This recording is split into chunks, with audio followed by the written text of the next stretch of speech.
with Rick Shutt. You're watching WSBT-22 News at 11. Good evening, I'm Jennifer Copeland. Rick has the night off tonight. Schools in Niles could see a facelift, but you might be paying for it. New at 11, the school district is proposing 2 bonds. WSBT-22's Suzanne Spencer just got back from Berrien County. And Suzanne, voters will see this on the ballot in May. Both bonds total about $40 million, Jennifer. Niles Community Schools is asking for major improvements to 8 schools, everything from mechanical work to getting rid of single-pane windows to technology upgrades. So here's an example of what we're talking about.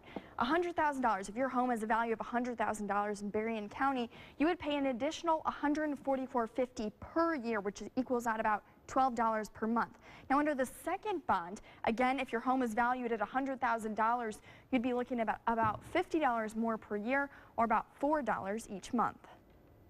A typical day at James Ellis Elementary in Niles. This is the Ellis Cafe, and then it becomes the gym.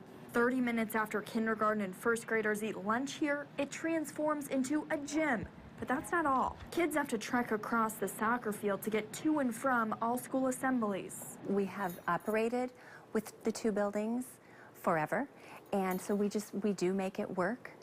But absolutely, we would very much like to be one big, happy family. Ellis is one school that would close under a proposed $40 million bond, and all 200 students would move to Howard.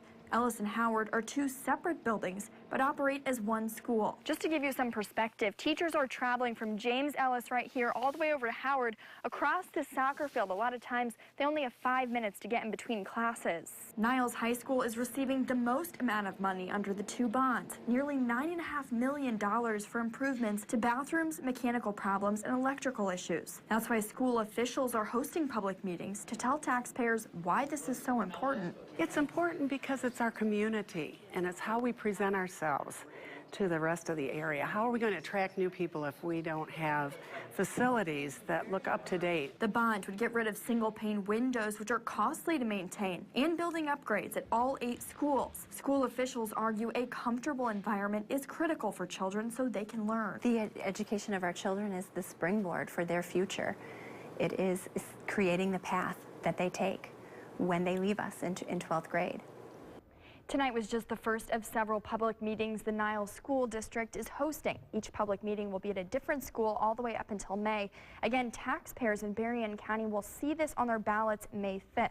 Now, just to reiterate, they're holding these public meetings to make sure taxpayers are aware when they see that bill again in May on the ballot. Yeah, to educate everybody just so that they know exactly what's going on, because we've seen this before. It was just last year, School City of Mishawaka had a referendum that failed, and part of the reason they think that failed was because people didn't know what it was they were voting on, right? Exactly. So school officials, and they're teaming up with committees in the community of community members, school officials, going door to door to make sure that this is not going to happen again, that they'll basically knock on doors and say, this is what this is about, so that when you see those on the ballot come May, they'll know exactly what they're voting on. Yeah, Suzanne, thanks very much.